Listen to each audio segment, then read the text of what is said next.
রাধে রাধে বন্ধুরা, আজকে এই চিংড়ি মাছ নিয়ে এসেছে বাজার থেকে। এই চিংড়ি মাছ দিয়ে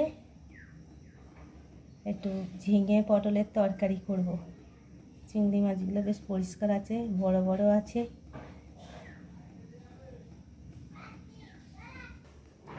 এইখানে ঝিঙে আর পটল ধুয়ে রেখে দিয়েছি। এই ঝিঙে পটল দিয়ে আর এখানে দুটো আলু রেখেছি। আলুগুলো দিয়ে একটা তরকারি করব। ঝিঙে পটল দিয়ে চিংড়ি খেতে খুব ভালো লাগবে। আর এতে কিছু বেশি মশলাও লাগবে না, সাধারণ মশলা লাগবে একটু আদা রসুন আর একটু লঙ্কা বাটা, আদা রসুন বাটা লঙ্কা বাটা দিয়ে আর এই হলুদ পেঁয়াজ দিয়ে একটু তরকারি করব। এই এক তরকারি করব, এটাতে খুব ভালো লাগবে ভাত খেতে, খুব সুন্দর লাগে ঝিঙে পটল দিয়ে চিংড়ি মাছ। বন্ধুরা, এবার আমি কড়াই তেল গরম হয়ে গেছে, এবার আমি মাছটা তেলে দিয়ে দিলাম।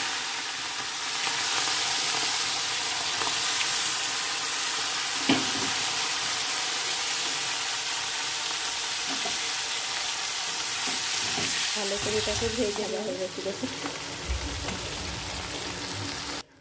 এবার আমি কেটে রাখা আলুগুলো দিয়ে দেবো।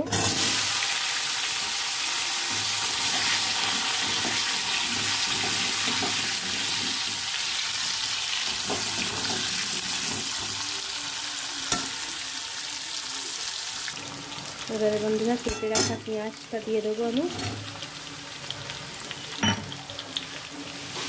দিয়ে সঙ্গে আবার একটু ভালো করে এটা পেঁয়াজটাও ভাজা হয়ে যাবে, আলুটা অনেকটা ভাজা হয়ে যাচ্ছে।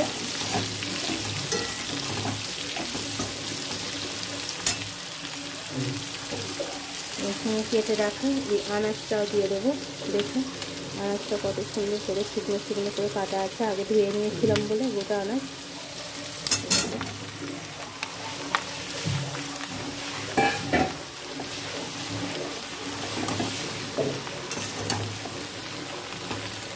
আনাজটাকে ভালো করে ভাজতে হবে একটু। বন্ধুরা, এই আমার ভাজা হয়ে গেছে সব। এবারে এখানে আদা রসুন আর লঙ্কা গুঁড়ো হলুদ গুঁড়ো সব বাটা আছে। লঙ্কা হলুদ আদা রসুন সব বেটে আর এই দিয়ে দিলাম। বেশি কিছু মশলা লাগে না এতে। এবারে আমি এটা নেড়ে চেড়ে কষে নেবো, আর দেবো না। একদম বাটনা পেটেছিলাম সেই জলটাই দিলাম, এর বেশি আর জল দেবো না, সব সেদ্ধ হয়ে যাবে। এখানে ভেজে রাখা মাছটা, চিংড়ি মাছটা ভেজে রাখা পুরো দিয়ে দেবো।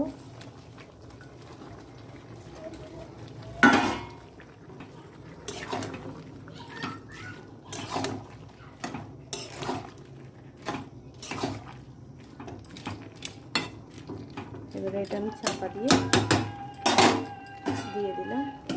দিলাম, ফুটে গেলে নামিয়ে নেব। বন্ধুরা দেখো কত সুন্দর হয়ে গেছে, কত শুকনো শুকনো করেছি একদম। আমার তরকারি হয়ে গেছে, এবার আমি নামিয়ে নেব।